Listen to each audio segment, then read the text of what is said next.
दोस्तों, एक नए सेशन में मिल चुके हैं हम लोग। और ये सेशन जो है वो ऑपरेटिंग सिस्टम का कॉन्टिन्यूएशन है। यानी ऑपरेटिंग सिस्टम में जो आप पहले पढ़े थे उसी का कॉन्टिन्यूएशन हम लोग यहाँ पर पढ़ रहे हैं। तो आइए हम लोग शुरुआत करते हैं। आप सबसे रिक्वेस्ट होगा कि यहाँ पढ़ने से पहले आप लोग इसके पहले वाले वीडियोस को भी ज़रूर देखिएगा, तो आपको समझ में आएगा कि कौन सी चीज़ें चल रही थी। आगे हम लोग स्टार्ट करेंगे सिस्टम कॉल्स फॉर प्रोटेक्शन, यानी प्रोटेक्शन के लिए जो सिस्टम कॉल्स का यूज़ होता है वो क्या होता है। तो कई बार क्या होता है कि अगर सिस्टम को सही तरीके से ना यूज़ किया जाए तो हमारा सिस्टम क्रैश कर जाता है, और जब सिस्टम क्रैश कर जाए तो उसको कंट्रोल करने की आवश्यकता होती है, यानी उसको ठीक करने की आवश्यकता होती है। आपको ये भी बता दें कि सिस्टम क्रैश को रोका भी जा सकता है। तो देखिएगा, कहता है improper use of the system can easily cause a system crash. यानी अगर इम्प्रॉपर यूज हो सिस्टम का तो सिस्टम क्या हो सकता है, क्रैश कर सकता है। Therefore some level of control is required, इसीलिए कुछ कंट्रोल की आवश्यकता होती है। क्या होता है कि जो माइक्रो प्रोसेसर आर्किटेक्चर होता है जिसको हम लोग आज यूज़ कर रहे हैं, उसमें बहुत सारे कंट्रोल लेवल्स होते हैं। कहता है the design of the microprocessor architecture on all modern systems except embedded systems offer several levels of control. तो जो हमारे पास माइक्रो प्रोसेसर आर्किटेक्चर्स यूज़ करते हैं उन सब में ये सिस्टम प्रोटेक्शन का ऑप्शन अवेलेबल होता है। ठीक है, लेकिन माइक्रो प्रोसेसर आर्किटेक्चर में भी एक्सेप्शन है। एक्सेप्शन क्या है, एम्बेडेड सिस्टम्स। जो एम्बेडेड सिस्टम्स हैं उनमें यह फैसिलिटी नहीं होती है। कहता है the low privilege level controls normal applications and the execution is limited to the address space of the program. जो सबसे लोएस्ट प्रिविलेज होता है या सबसे लोएस्ट सिस्टम कंट्रोल का लेवल होता है उसमें क्या होता है, एड्रेस स्पेस को एग्जीक्यूट किया जाता है। ठीक है, एड्रेस स्पेस को एग्जीक्यूट किया जाता है। जो प्रोग्राम रन कर रहा है या जो ऑपरेटिंग सिस्टम है उसको मॉडिफाई करना संभव नहीं होता। तो कहता है इट कैन नॉट एक्सेस और मॉडिफाई अदर रनिंग एप्लीकेशंस और the operating system itself, called protected mode on x86 architecture. तो ये कहता है कि इसमें क्या होता है कि जो रनिंग एप्लीकेशंस हैं, जो एप्लीकेशंस रन कर रहे हैं, जो चल रहे हैं, उनको कुछ भी कर पाना संभव नहीं होता है। साथ ही साथ ऑपरेटिंग सिस्टम्स जो होते हैं वो भी अपने आप को कंट्रोल करके रखते हैं, या ऑपरेटिंग सिस्टम को भी कह सकते हो कि बचा कर रखा जाता है, और ऑपरेटिंग सिस्टम में भी कोई बदलाव पॉसिबल नहीं है। ठीक है, अब ये x86 जो लिखा है ये क्या है, तो ये जो है कंप्यूटर आर्किटेक्चर है। आर्किटेक्चर मतलब कंप्यूटर का बनावट है, कंप्यूटर का स्ट्रक्चर है। ठीक है, अब इसमें क्या होता है, तो ये इंटेल के द्वारा बनाया गया है, और इसके जो मतलब कुछ वर्जन्स हैं, बेस्ट कह सकते हो या कोई वर्जन है, तो वो है इंटेल का 8086 8088। ठीक है, इसमें जो होता है वो सिस्क आर्किटेक्चर का कॉन्सेप्ट आता है। सिस्क का मतलब क्या होता है, complex instruction set computer. Complex instruction set computer architecture का यूज़ किया जाता है। इसके अलावा हम लोग एक और यूज़ करते हैं, वो है रिस्क। रिस्क का फुल फॉर्म क्या होता है, रेड्यूस्ड इंस्ट्रक्शन सेट कंप्यूटर। ये भी एक आर्किटेक्चर है। तो जब हम सिस्क की बात करते हैं और ख़ासकर जब हम लोग इंटेल की बात करते हैं तो इंटेल में इसका इस्तेमाल होता है। अब इसी के इंटेल 8086 8088 के ही एडवांस्ड वर्जन्स थे। कौन कौन सा, पेंटियम, या जो आप i3 यूज़ करते हो, ये सारे जो हैं इसी के एडवांस्ड वर्जन हैं। पेंटियम का स्पेलिंग मैंने गलत लिख दिया है, पेंटियम। ठीक है, तो आपको ये ध्यान रखना है। कहता है it also prevents the applications from using any system devices. System call जो है वो किसी भी एप्लीकेशन को सिस्टम डिवाइसेस को यूज़ करने से बचाता है। कौन कौन सा सिस्टम डिवाइस हो सकता है? तो कोई नेटवर्क डिवाइस हो सकता है, या कोई इनपुट आउटपुट को मैप करने वाला हो सकता है, कोई बफर हो सकता है। इन सब का इस्तेमाल ही पॉसिबल नहीं होता है। कहता है सिस्टम कॉल्स फॉर प्रोटेक्शन के बारे में कुछ चीज़ें और भी बताई गई हैं, वो हम लोग देखते हैं। कहता है even a normal application also needs this ability. जो एक नॉर्मल ऐप है उसको भी सिस्टम प्रोटेक्शन की आवश्यकता होती है। दस the operating system is introduced. तो इसी प्रोटेक्शन को इंट्रोड्यूस करने के लिए हम लोग किसका इस्तेमाल करते हैं? ऑपरेटिंग सिस्टम का। It executes at the highest level of order and allows the application to request for a service, a system call which is implemented through hooking interrupts। तो इसमें क्या होता है कि मान लीजिए कोई भी ऐप है, उसको कभी भी कोई इंटरप्ट आ गया, यानी कोई व्यवधान आ गया। व्यवधान किसकी वजह से हो सकता है? तो हो सकता है सिस्टम क्रैश हो गया, इनपुट आउटपुट डिवाइस की आवश्यकता है, या हो सकता है कि जब एक प्रोग्राम एग्जीक्यूट हो रहा है तो उसको कुछ और भी एक्स्ट्रा वेरिएबल्स चाहिए। तो कोई भी कारण हो सकता है इंटरप्ट का। तो ऑपरेटिंग सिस्टम क्या करता है कि उन सारे इंटरप्ट्स को शॉर्ट आउट करने में मदद करता है। कहता है if allowed the system enters a higher privileged state, executes a specific set of instructions which the interrupting program has no direct control over, then returns control to the formal flow of execution। इसमें क्या होता है कि कई बार permission दे दिया जाए, grant कर दिया जाए, तो उस केस में सिस्टम जो है वो इंस्ट्रक्शंस को सॉल्व भी करता है। ठीक है, कोई इंटरप्ट आ गया तो उसको सॉल्व भी करेगा, जो रिक्वायर्ड डेटा है उसको भी लाएगा, और उसके बाद वापस से उस ऐप को कंट्रोल ट्रांसफ़र कर देता है। कहा गया है कि with the development of separate operating modes with varying level of privileges, a mechanism was needed for transferring control safely from less privileged modes to higher privileged modes। ये कहता है कि जब ऑपरेटिंग सिस्टम्स बने, ऑपरेटिंग सिस्टम का जब concept आया, तो ये आवश्यकता पड़ी कि जो लेस प्रिविलेज्ड मोड्स हैं, यानी जो सबसे कम ज़रूरी काम है, उनको भी एग्जीक्यूट करने के लिए कोई आए। तो लेस प्रिविलेज्ड मोड्स वाले जो हैं वो भी एग्जीक्यूट होते हैं, और जो हायर प्रिविलेज्ड वाले हैं वो भी होते हैं।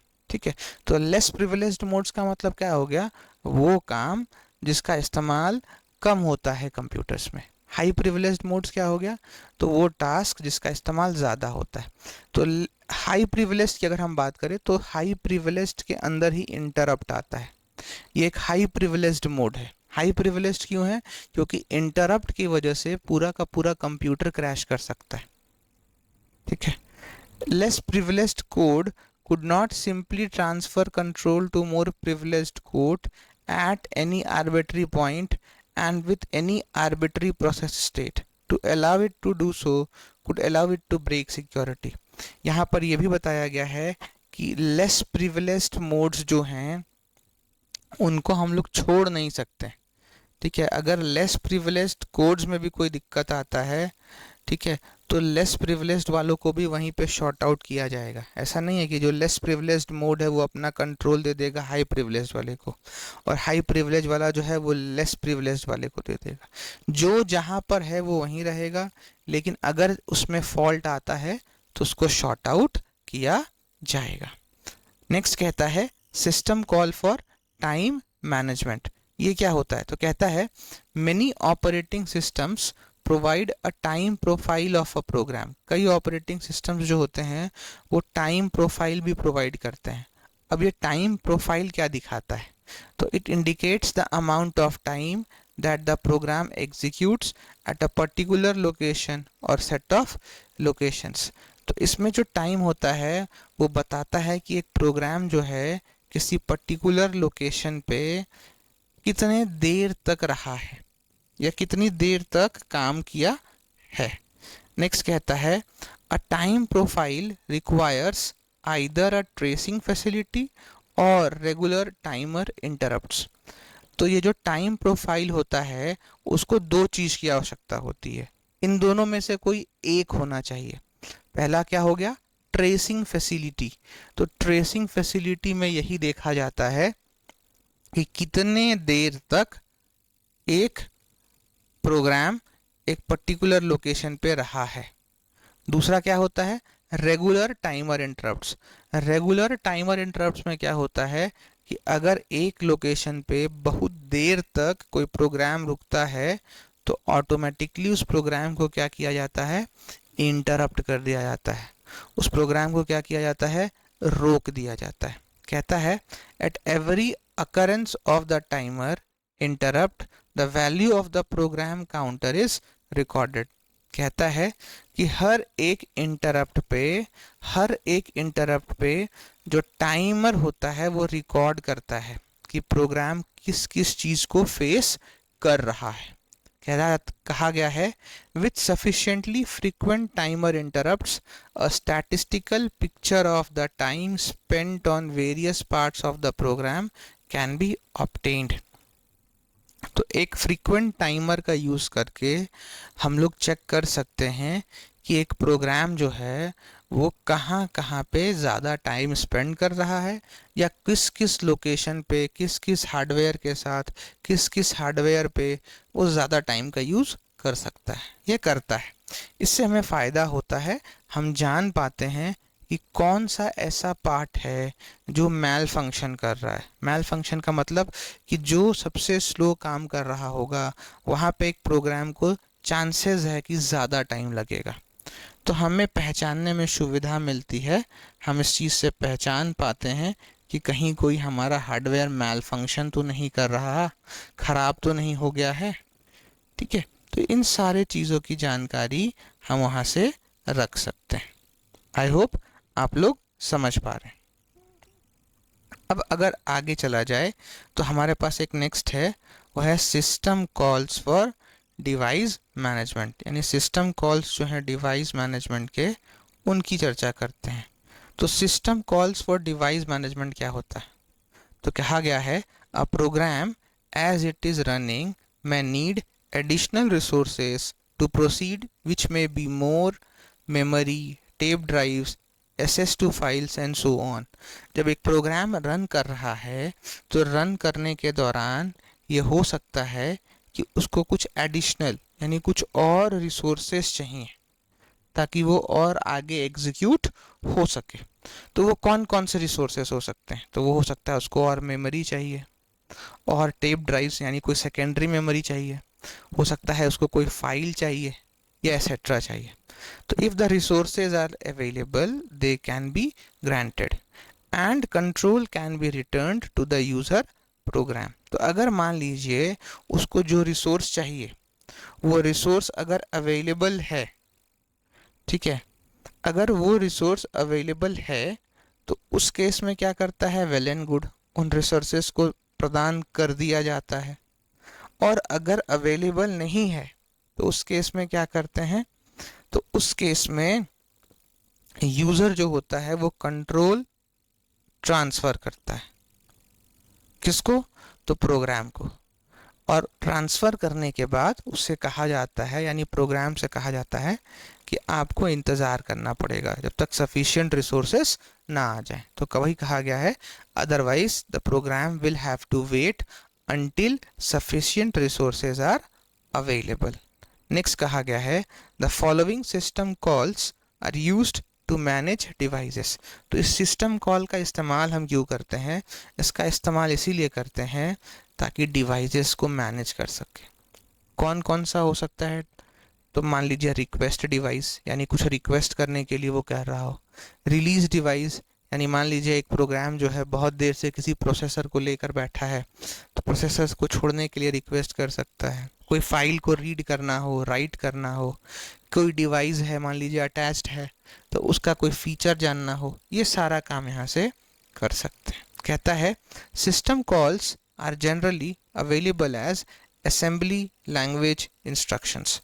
तो जो हमारे सिस्टम कॉल्स होते हैं वो किस प्रकार में अवेलेबल हैं, तो ये अवेलेबल हैं असेंबली लैंग्वेज इंस्ट्रक्शंस के फॉर्म में। तो हम लोग कैसे इस्तेमाल करते हैं उनको? असेंबली लैंग्वेज इंस्ट्रक्शंस के फॉर्म पे यूज़ करते हैं। इतनी देर से जब बात हो रही थी सिस्टम प्रोग्राम्स के बारे में, तो आइए हम जानते हैं, एक छोटा सा टर्म है सिस्टम प्रोग्राम्स। ये होता क्या है? तो सिस्टम प्रोग्राम जो है एक मॉडर्न कंप्यूटर सिस्टम का एक इम्पॉर्टेंट पार्ट है। ठीक है, तो कहता है another aspect of a modern system is the collection of system programs. तो आज जो मॉडर्न कंप्यूटर है या मॉडर्न ऑपरेटिंग सिस्टम्स हैं, उसमें सिस्टम प्रोग्राम जो है एक इम्पॉर्टेंट रोल प्ले करता है। कहा गया है in the logical computer hierarchy the lowest level is hardware. इसमें बताया गया है कि जो हार्डवेयर है वो सबसे लोएस्ट लेवल है। Next is the operating system, then the system programs and finally the application programs. यानी अगर आप देखेंगे पिरामिड में, तो सब आज के मॉडर्न कंप्यूटर्स में हार्डवेयर सबसे नीचे पायदान पे है। हार्डवेयर के बाद किसका इस्तेमाल होता है? ऑपरेटिंग सिस्टम्स का। ऑपरेटिंग सिस्टम्स के बाद सबसे ज़्यादा महत्व किसका आता है? सिस्टम प्रोग्राम्स का। और सिस्टम प्रोग्राम्स के बाद किसी का महत्व है तो वो है तो एप्लीकेशन प्रोग्राम का। तो आप कह सकते हैं कि ये एक हायरार्की है आज के कंप्यूटर में या आज के कंप्यूटर के इस्तेमाल का। सबसे लोवेस्ट लेवल पे क्या हो गया? हार्डवेयर। उसके बाद क्या हो गया? Operating system. उसके बाद सिस्टम प्रोग्राम्स और एप्लीकेशन प्रोग्राम्स। कहता है system programs provide a convenient environment for program development and execution. तो सिस्टम प्रोग्राम जो होता है एक हमको एनवायरनमेंट यानी कह सकते हो एक प्लेटफॉर्म प्रोवाइड करता है। किस लिए? प्रोग्राम को डेवलप करने के लिए और एग्जीक्यूट करने के लिए। कहता है some of them are simply user interfaces to system calls, others are considerably more complex. They can be divided into these categories. तो कहा गया है जो एक सिस्टम प्रोग्राम जो है वो बहुत इजी भी हो सकता है, बहुत सिंपल भी हो सकता है और बहुत कॉम्प्लेक्स भी हो सकता है। सिस्टम प्रोग्राम्स को हम लोग इन 6 टाइप्स में डिवाइड कर सकते हैं। कौन कौन सा है? पहला जो है वो है फाइल मैनेजमेंट, दूसरा है स्टेटस इंफॉर्मेशन, तीसरा है फाइल मॉडिफिकेशन, चौथा है प्रोग्राम लैंग्वेज सपोर्ट, पांचवा है प्रोग्राम लोडिंग एंड एग्जीक्यूशन और छठा जो है वो है कम्युनिकेशन। अब हमारे पास प्रश्न ये बनता है कि हम इनका इस्तेमाल कैसे करते हैं, क्यों करते हैं? तो आइए एक एक करके इनकी जानकारी लेते हैं। फाइल मैनेजमेंट ये क्या करता है? तो ये सिस्टम प्रोग्राम जो है या फाइल मैनेजमेंट का जो सिस्टम प्रोग्राम है ये क्या करता है? Create, delete, copy, rename, print, dump, list and manipulate files and dictionaries. यानी किसी फाइल को क्रिएट करना हो, डिलीट करना हो, कॉपी करना हो, रीनेम करना हो, प्रिंट करना हो, डंप करना हो, लिस्ट करना हो, तो ये सारा काम जो होता है वो किसके द्वारा होता है? फाइल मैनेजमेंट के द्वारा। नेक्स्ट हमारे पास है स्टेटस इंफॉर्मेशन। ये क्या कहता है? Some system programs ask the system for the date, time, amount of available memory or disk space, number of users और similar status information। तो कुछ सिस्टम प्रोग्राम्स ऐसे होते हैं जो सिस्टम से डेट पूछते हैं, टाइम पूछते हैं, अमाउंट ऑफ अवेलेबल मेमोरी पूछते हैं, डिस्क स्पेस पूछते हैं, कितने यूज़र्स हैं पूछते हैं, या बाकी के इंफॉर्मेशन की जानकारी मांगते हैं। That information is then formatted and is printed to the terminal or other output devices or file। तो जब सिस्टम प्रोग्राम्स इन सब की जानकारी ले लेता है तो क्या करता है? उसको प्रिंट करा देता है या आउटपुट डिवाइस के माध्यम से उसको स्क्रीन पर डिस्प्ले कर देगा या प्रिंट कर देगा। नेक्स्ट हमारे पास है फाइल मॉडिफिकेशन। कहता है several text editors may be available to create and modify the content of files stored on disk और tape। कहता है बहुत सारे ऐसे टेक्स्ट एडिटर्स हैं जिसका इस्तेमाल करते हैं फाइल क्रिएट करने के लिए, मॉडिफाई करने के लिए या किसी डिस्क या टेप पर स्टोर करने के लिए। ठीक है, तो फाइल एडिटर्स का काम ही यही होता है। क्या करेंगे? वो फाइल को क्रिएट करेंगे, मॉडिफाई करेंगे और डिस्क पे या जो सीडी टेप्स है, सीडी रोम है, उसमें स्टोर करते हैं। प्रोग्रामिंग लैंग्वेज सपोर्ट, तो प्रोग्रामिंग लैंग्वेज सपोर्ट में आता है compilers, assemblers and interpreters for common programming languages, जैसे कौन कौन सा C, C plus plus, Java, Visual Basic, Perl are often provided to the user with the operating system. यानी operating system के साथ साथ हम लोग को कंपाइलर मिलता है, असेंबलर मिलता है, इंटरप्रेटर मिलता है। ये क्या करते हैं, तो ये आप सब जानते हैं कि ये मशीन लेवल लैंग्वेज को कन्वर्ट करते हैं, सॉरी हाई लेवल लैंग्वेज को कन्वर्ट करते हैं मशीन लेवल लैंग्वेज में। हाई लेवल लैंग्वेज क्या हो गया, तो इंग्लिश में जो कोड्स लिखे गए हैं वो है हाई लेवल, और जब उनको कन्वर्ट करते हैं 0 और 1 में तो वो कहलाता है मशीन लेवल। कहा गया है some of these programs are now priced and provided separately. कुछ ऐसे अब इसमें प्रोग्राम्स हो गए हैं जिसके पैसे लिए जाते हैं, ठीक है, और पैसे लेकर दिए जाते हैं। लेकिन फ़िलहाल बता दें कि हमारा कंपाइलर, इंटरप्रेटर फ्री में आता है, किसके साथ, हमारे कंप्यूटर सिस्टम के साथ, ठीक है। नेक्स्ट कहता है कि प्रोग्राम लोडिंग एंड एग्जीक्यूशन, तो एक प्रोग्राम जब आप लिखते हैं तो वो कैसे लोड होता है कंपाइलर इंटरप्रेटर में, कैसे एग्जीक्यूट होता है, ये सब जानना भी हमारे लिए क्या है, आवश्यक है। तो कहता है once a program is assembled or compiled it must be loaded into memory to be executed। तो जैसे ही एक प्रोग्राम जो है वो असेंबल हो गया या कंपाइल हो गया, तो असेंबल और कंपाइल करने के बाद ये बहुत ही आवश्यक है कि हम उसको मेमोरी में लोड करें। जब आप उसको मेमोरी में लोड करेंगे तभी जाकर वो क्या हो पाएगा, एग्जीक्यूट हो पाएगा। बिना उसको मेमोरी में लोड किए तो एग्जीक्यूट नहीं कर सकते हैं। तो आप उसको लोड कहाँ करते हैं, किस मेमोरी में करते हैं, तो हम लोग प्राइमरी मेमोरी में लोड करते हैं एग्जीक्यूशन के लिए। द सिस्टम में provide absolute loaders, relocatable loaders, linkage, editors and overall loaders. इस केस में क्या होता है, जो सिस्टम होता है वो हमको प्रोवाइड करता है क्या, absolute loader, relocator loader, linkage, editor and overall loaders. तो लिंकेज, एडिटर, ये लोडर्स होते क्या हैं, तो इसकी चर्चा हम लोग आगे क्लासेस में करेंगे। लेकिन बता दें कि एक बेसिक कॉन्सेप्ट आपको दे दें कि जब आप एक प्रोग्राम को लिखते हैं तो इसके साथ बहुत कुछ होता है। बॉडी होता है इसका, हेडर होता है, फंक्शंस होते हैं, इन सब को जोड़ने के बाद प्रोग्राम एग्जीक्यूट होता है, ठीक है। कई बार हम लोग क्या करते हैं कि जब प्रोग्राम लिखते हैं तो लाइब्रेरी से डेटा भी इंपोर्ट करते हैं, तो ये लोडर्स यही काम करते हैं, इंपोर्ट करना। लिंकेज क्या करता है, हेडर फाइल, बॉडी, फंक्शंस को कनेक्ट करना, फिर एग्जीक्यूट करना काम होता है। कहा गया है कि debugging systems for either higher level languages और machine level languages are needed also. अब जब हम लोग ये प्रोग्राम लिखते हैं, जब प्रोग्राम लिंक होता है तो ये चेक करना आवश्यक होता है कि कहीं कोई प्रोग्राम में एरर तो नहीं रह गया। अगर एरर रह गया तो उस केस में प्रोग्राम जो है वो सही आउटपुट हमें नहीं दिखाएगा।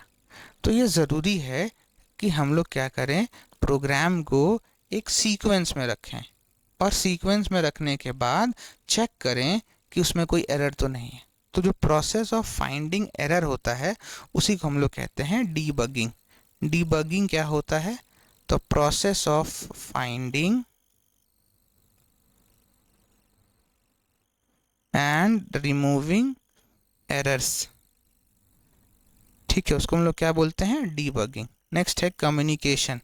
कहता है system programs provide the mechanism for creating virtual connections among processes, users and different computer systems.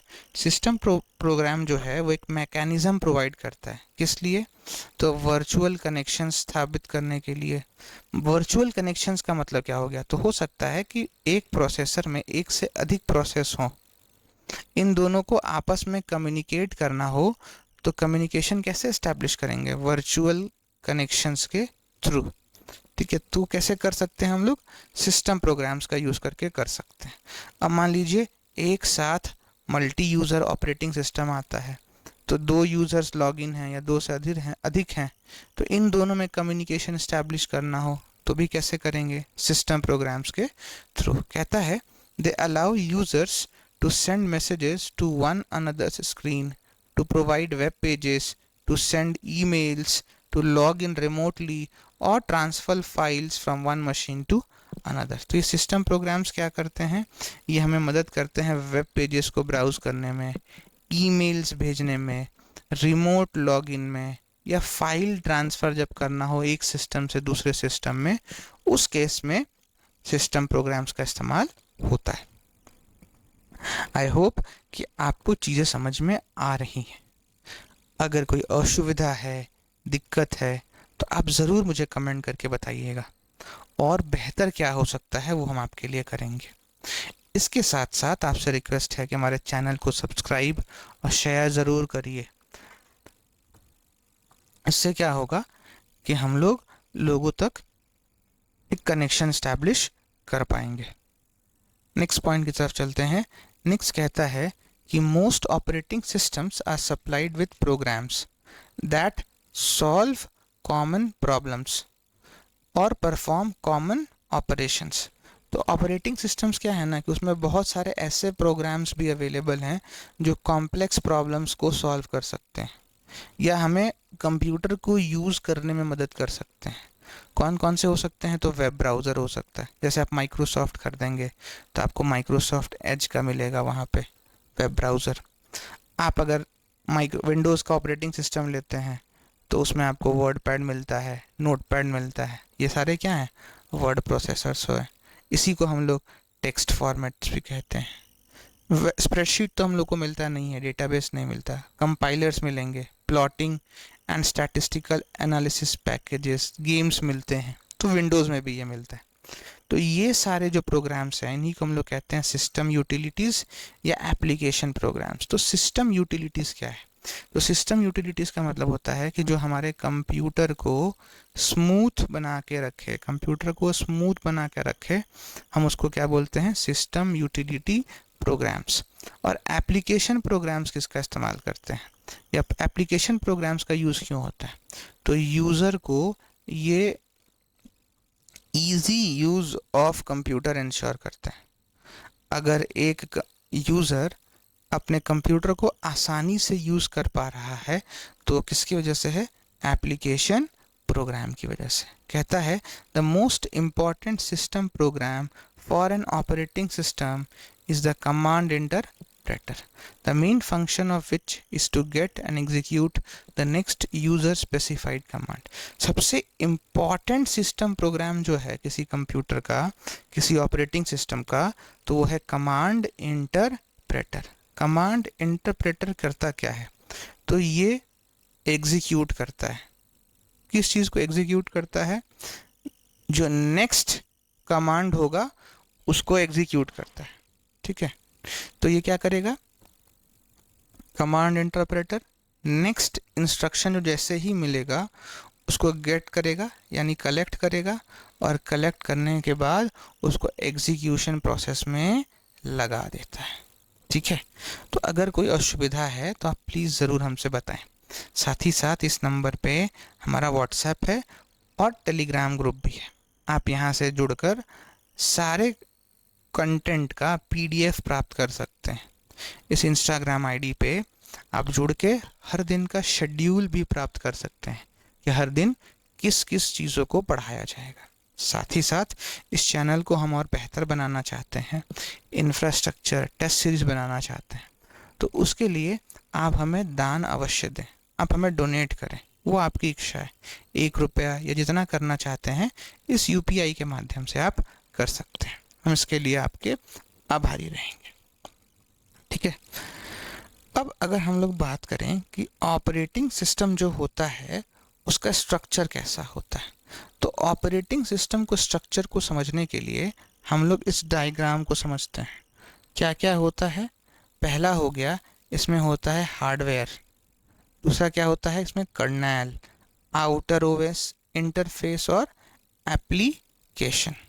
तो हम लोग हार्डवेयर, पहला अंदर का पार्ट, दूसरा पार्ट क्या हो गया? कर्नेल, तीसरा आउटर ओएस, चौथा इंटरफेस और पांचवा एप्लीकेशन।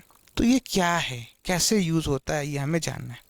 हार्डवेयर क्या होता है, तो कहता है the physical components of a computer. जो एक कंप्यूटर का फिजिकल कंपोनेंट है हम उसको क्या कहते हैं, हार्डवेयर कहते हैं। कर्नेल क्या होता है, बहुत ही इंपॉर्टेंट पार्ट है। कहता है the kernel of an operating system is the bottom most layer of software present on a machine and the only one with direct access to the hardware. Operating system का सबसे bottom, निचला layer जो है वो क्या होता है, kernel होता है। और यही जो है वो हार्डवेयर से डायरेक्टली कनेक्टेड होता है।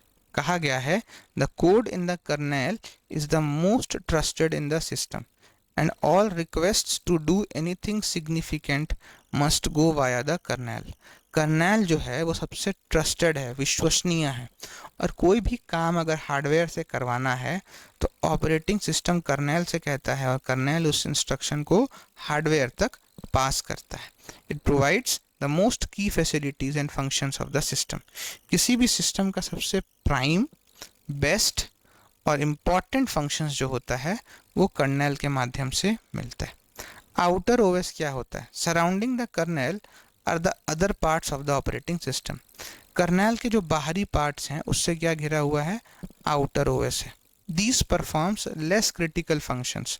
ये जो है बहुत कम क्रिटिकल, जो इम्पोर्टेंट नहीं है, बहुत ज़्यादा इम्पोर्टेंट नहीं है या बहुत ज़्यादा इम्पैक्ट नहीं पड़ने वाला है, उसको ये एग्जीक्यूट करते हैं। जैसे कंप्यूटर के ग्राफिक्स को कंट्रोल करना, ब्राइटनेस को कंट्रोल करना, रेजोल्यूशन को कंट्रोल करना, वगैरह वगैरह वगैरह।